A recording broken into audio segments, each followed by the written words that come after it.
সংস্কারের নামে বিলম্ব না করে দ্রুত নির্বাচন দিতে অন্তর্বর্তী সরকারের উদ্দেশ্যে আহ্বান জানিয়েছেন নাগরিক ঐক্যের সভাপতি মাহমুদুর রহমান মান্না। জুলাই ঘোষণাপত্রে যেন কারো একক ইচ্ছার প্রতিফলন না ঘটে তা খেয়াল রাখতেও বলেন তিনি। আর ইশতেহারে বিগত আন্দোলনে বেগম খালেদা জিয়া সহ বিএনপির ভূমিকাও লিখতে হবে বলে দাবি করেন বিএনপি চেয়ারপারসনের উপদেষ্টা জয়নুল আবদিন ফারুক। আমরুল ইসলামের রিপোর্ট। শুক্রবার সকালে জাতীয় প্রেস ক্লাবে সাবেক রাষ্ট্রপতি জিয়াউর রহমানের জন্মবার্ষিকী উপলক্ষে জাতীয়তাবাদী সমবায় দল আলোচনা সভার আয়োজন করে। এতে প্রধান অতিথির বক্তব্যে নাগরিক ঐক্যের সভাপতি মাহমুদুর রহমান মান্না বলেন, ১৫ বছরের সংগ্রামকে অস্বীকার করে ১৫ দিনের সংগ্রামকে বড় করে অন্যদের অবদানকে ছোট করে ফেললে ভালো কিছু বয়ে আনবে না।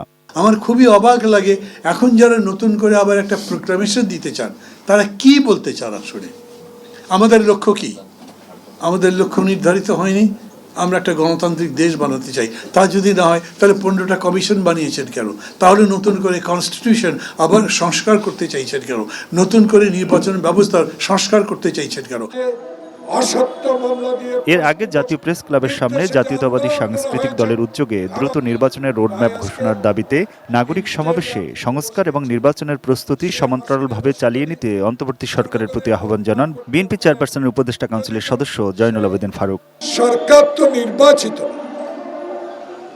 সরকার তো ছাত্র জনগণের আন্দোলনের সরকার। কোটি কোটি মানুষের ভালোবাসায় ফ্রিজ, টিভি এবং এসিতে দেশের ১ নম্বর ব্র্যান্ড ওয়ালটন।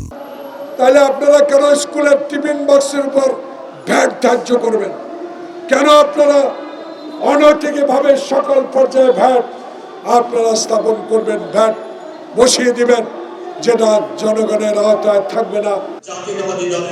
দুপুরে রাজধানীর কৃষিবিদ ইনস্টিটিউটে ছাত্রদলের প্রথম শহীদ বীর প্রতীক এটিএম খালেদের ৪৫তম শাহাদত বার্ষিকী উপলক্ষে আলোচনা সভায় বিএনপির সিনিয়র যুগ্ম মহাসচিব অ্যাডভোকেট রুহুল কবির রিজভী বলেন, শেখ হাসিনা ও তার দল আওয়ামী লীগ মুক্তিযুদ্ধের চেতনার কথা বললেও তারাই মূলত মুক্তিযুদ্ধের মর্যাদা ক্ষুণ্ণ করেছে। সেখানে সেনাবাহিনী যুদ্ধ করেছে, পুলিশ যুদ্ধ করেছে, বিভিন্ন রাজনৈতিক দল যুদ্ধ করেছে। যদি আবার বিচার বিশ্লেষণ করা যায় তাহলে দেখা যাবে যে আওয়ামী লীগের সেই ক্ষেত্রে ভূমিকা অত্যন্ত কম, কারণ তারা মুক্তিযুদ্ধের ঘোষণা দিতে পারেনি। Aminul Islam, ATN news, Dhaka. মুক্তিযুদ্ধের